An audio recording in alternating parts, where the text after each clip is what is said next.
Hey everyone, it is Monday. That means we kick off our expert series strong with Greg Dickerson. How you doing, sir? Doing good, Michael. How are you? I'm doing really well. I've been looking forward to this show since last week when you and I talked, and that's because we are going to talk deals, creative Deals. deals. Something more creative than just hey, it's listed in the MLS. I'll pay asking. Done. We're going to talk creative deals done over our careers, and just talk about what it means to get in the mix, put all the pieces together, and talk about some wins on the other side. So you had a pretty interesting deal that you shared last week that I want to kick off with. You want to kind of tell everybody how that came to be? Yeah, so we were talking about, in that last show, my first hotel deal where I bought a hotel property, tore it down, and built those three 12-bedroom houses. Yep. My version of short-term vacation rentals that I sent you those, and I sent you that 16-bedroom. Yeah, I replied, "Are you sure these are houses?" Yeah, they are, man. So, I mean, you can put, 30, 40 people in those things. And, Wow. so that's where I came from, giant, oceanfront vacation rental houses. So essentially, even, back then, I didn't even know what it was, but essentially what I had done was a wholesale deal, right? So Right. I'd put the property under contract. My next door neighbor had it. They were going to develop the property and they got cold feet and decided not to do it. I don't know why. I mean, I was kind of like, they were very high level guys, sophisticated investors, been in that area a long time. And for them to not want to do it, I was like, what's going on here? So then I just said, you know what, whatever, go for it. Yeah. So I was young. I didn't care. It was $10,000 for the contract to buy the land. It was three lots, three oceanfront lots, and that the hotel was sitting on, already platted, already, everything was easy there. You just tear it down and you build. So there Mm-hmm. wasn't a whole lot of, hurdles from a zoning standpoint. And I got creative in order to create the 12 bedrooms because nobody had ever done anything like that in that area.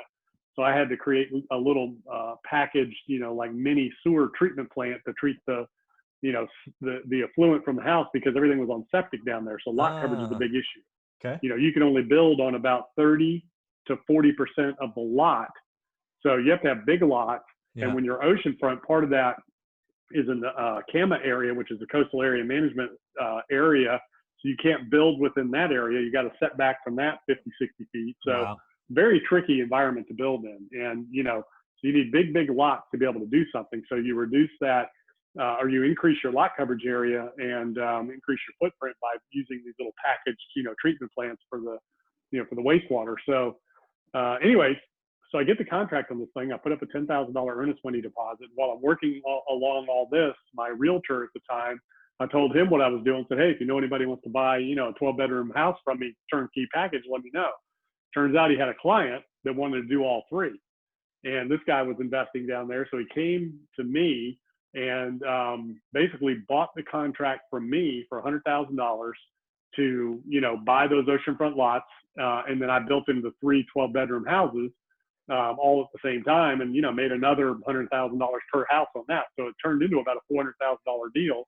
But the assignment of the contract alone was 100 grand. And see, I didn't even know about what, I didn't know about wholesaling. I didn't know any of that. Yeah. To me, it was just a part of the business. So what happened was I took that and started creating a business model out of that. So what I did was I was like, man, the light bulb went off.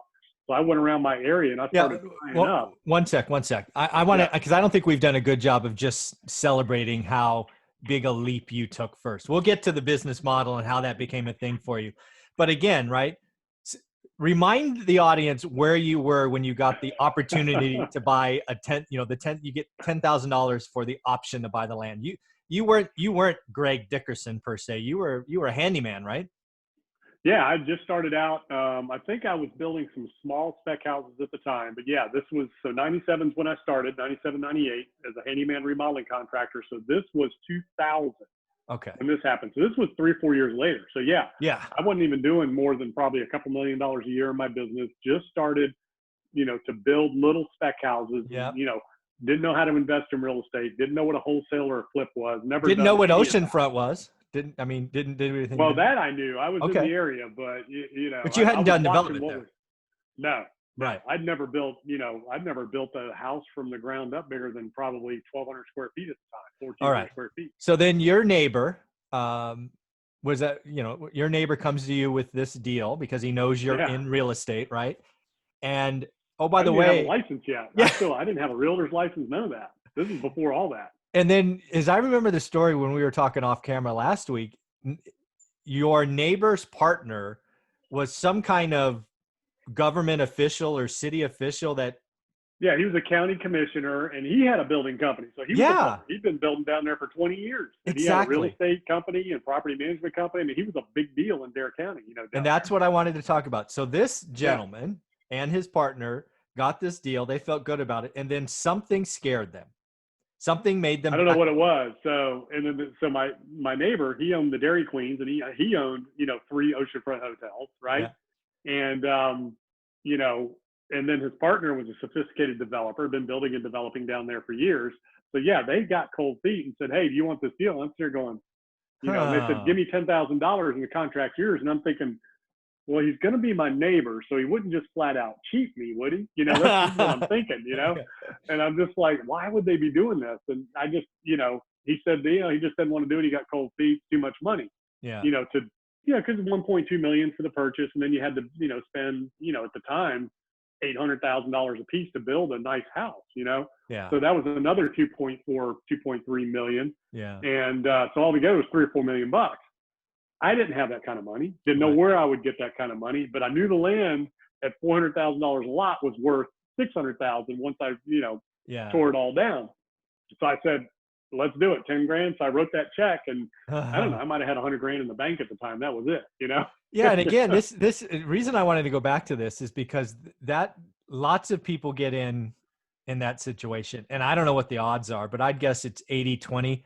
80% of people don't go forward, right? They look at the successful builder, 20-year vet, county commissioner, and go, ooh, if he doesn't want it, I don't want it, right? I think Something must be wrong. something has to be wrong, right?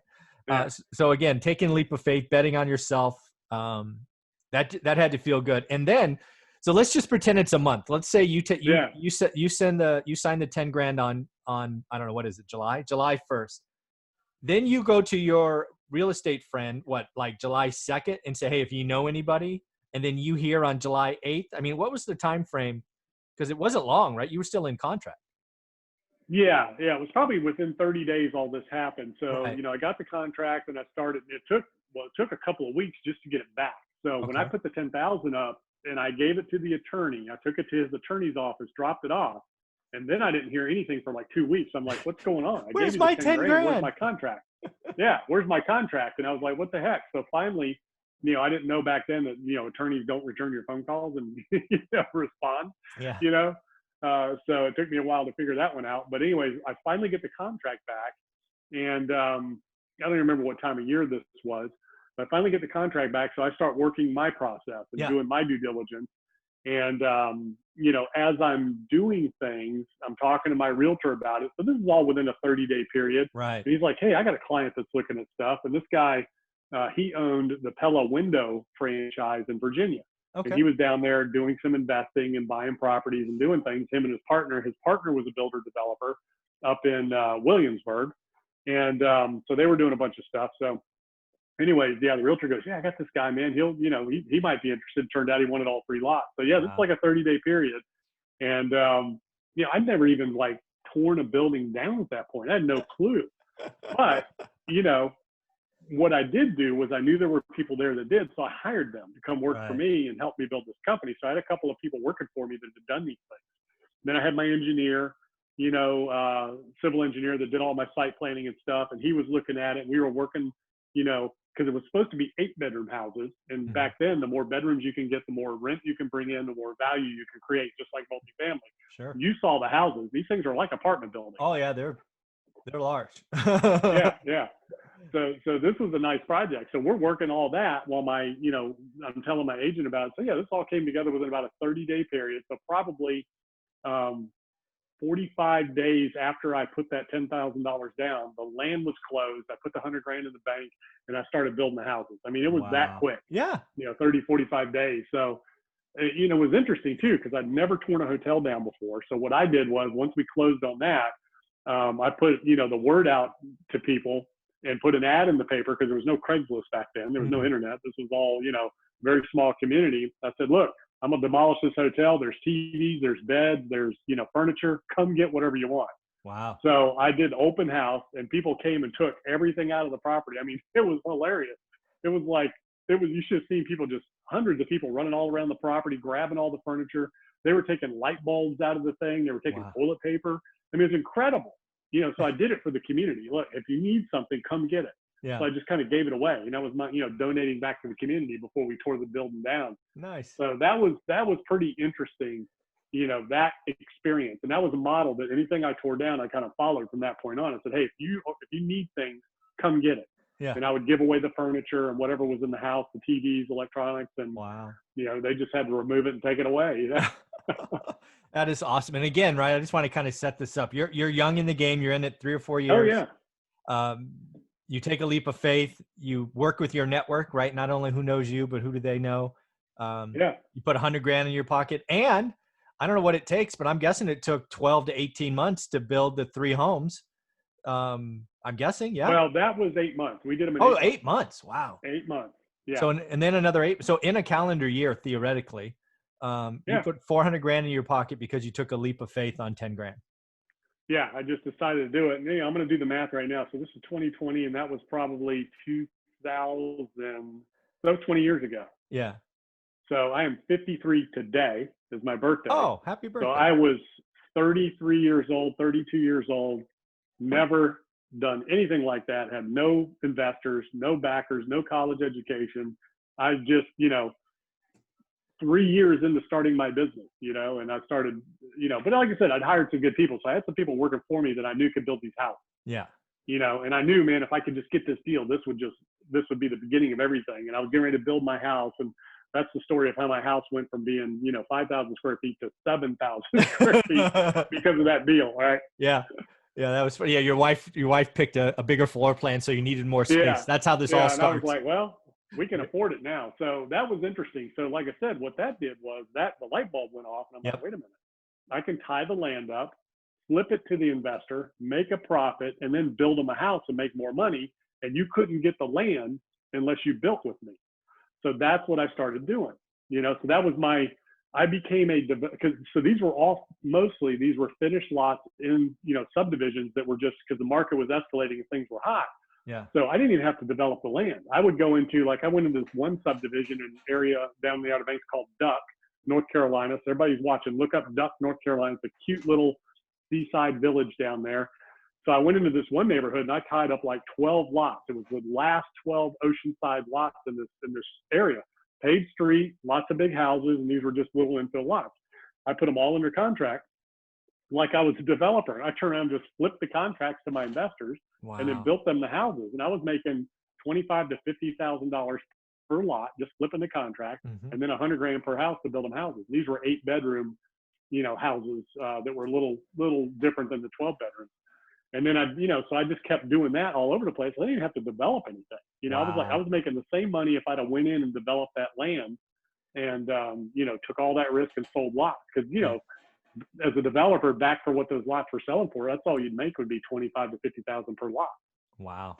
So I just want to make sure I understand, because I love the business model. When you said you went in and tied up 12 of the lots, was that still like the first deal where you would just sign it and then you would, or would you close and then sell them? Because I'm guessing it takes longer to sell 12 lots than it does one. No, I assigned. So even on the first one, I assigned. The first one you assigned. Yeah. Right. Even on the net 12. Wow. Yeah, I did the same thing on the 12. Yeah, I signed all those contracts. Yeah. So you had no capital invested other than time. Nothing. Yeah.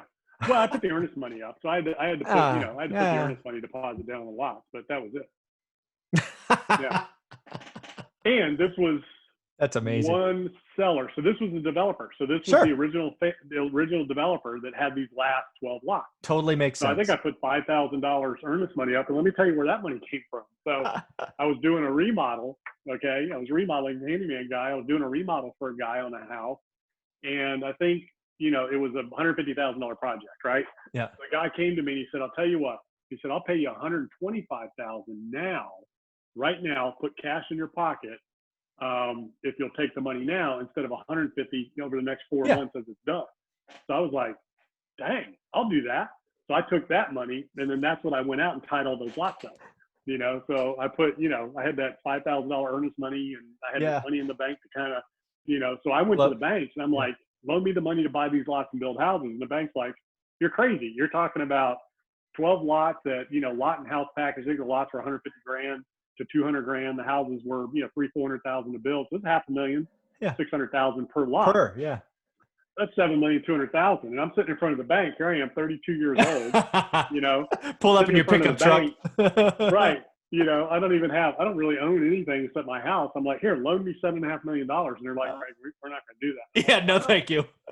I'm like, they appraised for way more. And, I'm like, come on, so I was trying, and they wouldn't do it. So that's when I said, shoot, so then I went to my realtor friend. Yeah. And this was the year that I paid him 300 grand between these lots and that other deal. Yeah. That I said, I'm getting my real estate license, Yeah. Those are the commissions he earned on all these deals I was doing, Yeah, and he and I did a lot of business together, those few years. So so I, like I said, and that just kind of launched it. It's funny, I'd forgotten all about how I got the money to do that deal. It was from doing that little remodel. The guy paid me early. Paid you early. That's amazing. Yeah. So you took a first deal where you took a leap of faith, put 400 grand in your pocket. You rinse and repeat because it worked to the tune of 12 lots. Let's just say you made 25K per lot. Let's just say, so that's 300 grand. And then you made 100 grand per house. That's 1.2 million. Right. Yeah. So you're up to 1.9 million and you're still figuring it out. Yeah. And then just taking all of that and just redeploying. So rich dad, poor dad, what do? You build businesses that generate cash flow to invest in other assets. So that's amazing. And then while I'm doing all this, I'm starting a plumbing company and I'm starting this and I'm doing the pool, doing all these things. My building company's growing and I'm hiring people and, just growing. And then, next thing I know, we're doing $30 million and, I've got people knocking on my door, hey, you want to sell your company? Wow. That kind of thing. And so it just kind of, and all this was from basically 2001 to 2007. That's when all of this was kind of happening. So it was really a 5 to 6 year period that all of this went from zero, maybe $1 million to 30 million in terms of a business. And then cash from basically, I don't know, I might have had 100 grand in the bank on that first deal to, 10 million at that point. Wow. That's an exciting story. So just nuts. It was just nuts. Yeah. So I was no genius, no rocket scientist. I was just like figuring it out as I went along. And then I did a couple of more little hotel deals, like that, where I'd get this hotel and I'd tear it down and, make 300-400 grand just flipping it basically, Yeah. And again, when you say flip it, you're flipping it post tear down? Yeah. Yeah. Contract. Yep. So the investor closes, I get my fee. Yep. And then I tear it down for them as I'm getting paid to do it. You know? Like they paid for it. I'm just managing it. I build them houses. Yeah, that is amazing. Yeah, that's winning 2 or 3 times. You get paid for the contract, and you get a guaranteed profit per house. Mm-hmm. I would call that a very successful business model. It was. And my contracts were cost plus a fixed fee. So you pay me 100 grand and I'd build you the house. You paid all the costs. So my number was just totally, so I knew exactly what I was going to make. There was no guesswork. There was no risk, no downside. And the investor they were making, 100 to 200,000 per house on top of it. Yeah. Because remember, as soon as they were done, this was all pre-2009. Market was just going up and up and up. Yeah. So if I built you a house for 500 or 600,000, you could sell it for 7 or 8 as soon as it was done. That's what was going on. It was just nuts. And then I was building some of my own spec houses because of the equity as the builder. When we talked about getting your own general contractor's license, that's one way to leverage it, right? Mm-hmm. If you can do that, it's a little harder now, but and the market's never been the same since. And I wasn't the only one. I remember there's a lot of people down there doing deals that we're all kind of like, man, is this real? Because it feels odd. Yeah. And it was really amazing because these are cash flow houses. These are short-term rental houses. Yeah. They're almost commercial in residential. Mm-hmm. So anybody can buy them. There was professional property management. So it was just totally turnkey, hands off. You didn't have to do anything. Wow. And we would deliver houses turnkey, furnished, done. You didn't have to do a thing. You didn't have to pick any colors. You didn't have to do anything. Wow. You could if you wanted to, but you didn't have to. Yeah. So people would come down and see me. We'd put the package together. Like if you were going to build a house with me, you'd come down, see me. I had the land, so you had to get the land through me. Yep. And we'd do the deal. You'd write me a check for 50 grand or whatever the deposit was, for 10% of the package, and you'd be off and running. I would line up your financing. I had decorators that would do all the colors, all the selections. They would run it by you wherever you were. Or if you wanted to come down for a weekend, you pick it all out in one weekend, you're gone. Right. You're back 8 months later, walking into your done turnkey house that's fully booked for $150,000 to $250,000 for the season. Wow. You know, that's how it worked. And then you paid me $800,000 for the package, and now you can flip it for $1 million. Yeah. So I just got to ask, because I don't know anything about values in that area. What would something like that go for today in crazy world of 2020? Well, it's back, you know. So what happened was it went up to 2009, then it crashed. And, Okay. you know, values got cut slam in half to where they were. So the peak of our market was 0405. Most of the country was 0405, 06, somewhere in that time frame. So what happened was 2009, it got cut all the way back to 2000, 2001 level. Okay. Before it started jumping up to that 0405 peak. Got it. So now it's kind of back to those levels, but it's starting to creep again. And they're having actually right now their biggest year ever down there on the Outer Banks because interest rates. A friend of mine sent a note out today, who's a mortgage lender down there. Conforming rates are 2.8%, no closing costs, no points, no fees, 75% loan to value. You can go 80% if you pay a 0.25 origination fee. Jumbo rates are like 3.25. You know, so conforming down there is 510,000. So anything over 510 is jumbo. Yeah. So when we were doing these deals, interest only LIBOR was around 5%. Yeah. You know, and that's why stuff was just escalating and just shooting up. I mean, I never would have thought you could get 2 or 3% interest rate. I never did either. I mean, I remember my first house was 7 1/8. Yeah. Yeah. Investment loan. Right. So to think I've had investors get, 3s, you know, that's just And then the other thing today. that people were doing was there was a negative amortization loan. I can't remember what it's called. Negam. Yeah. Yeah. So where you could get a really low interest rate. So like say if the rates are 2.8, you could get 1.8. Shoot, you could get 0.9. Right. Yeah. Yeah. You could get 0.9, and then it would just add to the loan over the years. It would just increase it like a reverse mortgage. Absolutely. If you had equity in. So a lot of us were doing those types of deals too. And of course, that's why the mortgage market collapsed. Yeah. I think when I sold my 8 houses at the peak, I think 7 of the 8 got NAGAM loans. It's the only way you could make it cash flow. Mm-hmm. And all of them lost it at the 2 year, because they were usually 2 and 28s, right? They'd be NAGAM for 2 years, then they'd reset. And then the interest rate would go from 0.9 to 7.9 or something stupid. And the story was, don't worry, you can refi, right? That was the whole story. Oh, yeah. So to answer your question, values are now kind of where they were pre-boom, 2001, 2002. But the rents have gone up. I'm sure. That's what's incredible. The rates have come down. The rents have continued to go up because even in 2009, people still took that vacation. So in the worst economic times, it's a drivable destination from the Northeast. Exactly. So right now that place is on fire because of, you know, people can't travel internationally. They can't go other places. Yeah. So rental demand is at an all-time high.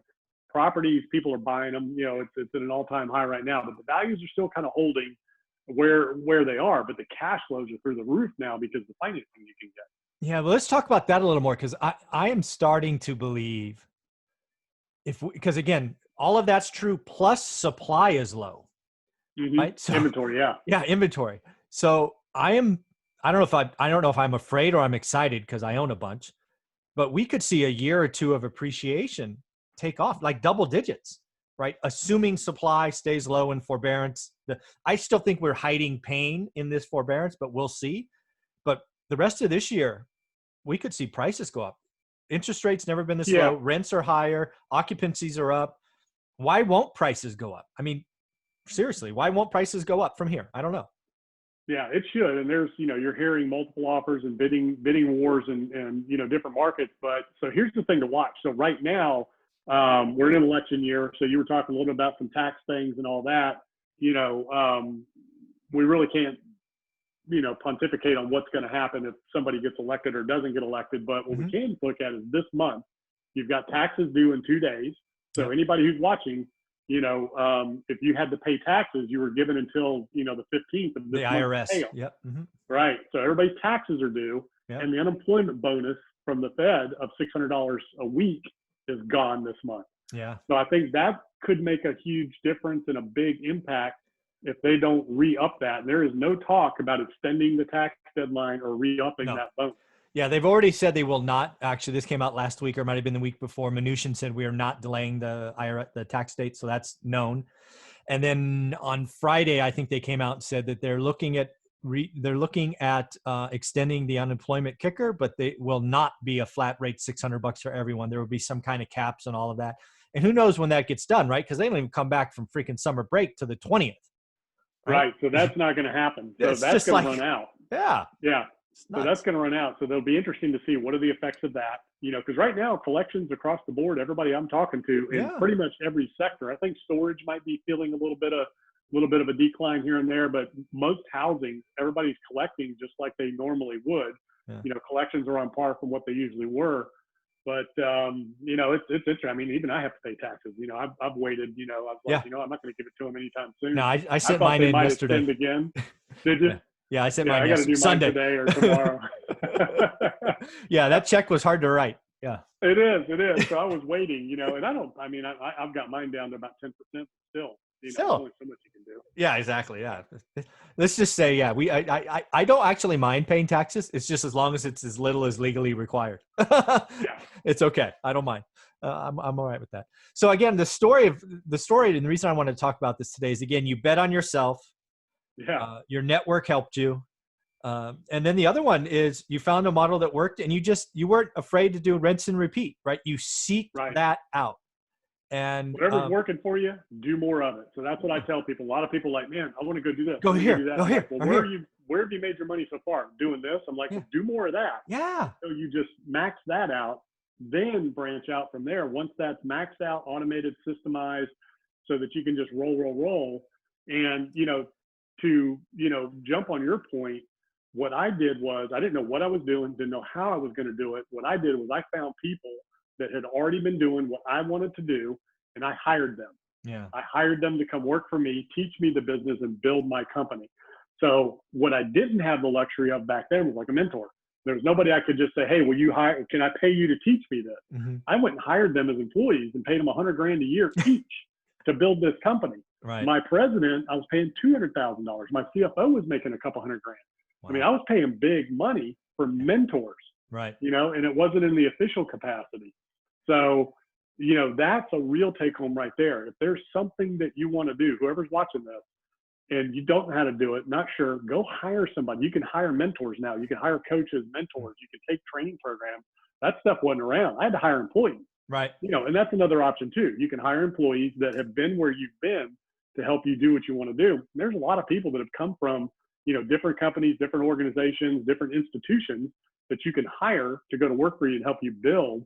And you can see that at the, you know, levels of the multifamily operators, syndicators, where you hire institutional people that work for like a Blackstone or work for like a REIT or something like that to come work with you and help you build your company. You can do it in a home building company. You can do it in a residential property company. You know, there are people out there that have the skill sets to help you get to the next level that you can hire as employees, you know, and help you teach, you know, help teach you the business. So that's what I did. I found people that knew how to do what I wanted to do, the best in the area, that have been doing it at the highest level, and I hired them to come work for me. That's awesome. Well, do me a favor. How can people reach out to you, get a hold of you, follow you? Because you're doing lots of good things, not only on YouTube, but also in your mentorship program. How can they get a hold of you? Yeah, gregdickerson.com. It's all on gregdickerson.com. I have a YouTube channel that I put stuff out, you know, every day. Yes, and you do. yeah, go check it out. All right. Well, thank you very much, man. That's a great story. Yeah. $2 million bucks. It's just because you bet on yourself with 10 grand. It's pretty awesome. Yeah. Took that leap of faith. There you go.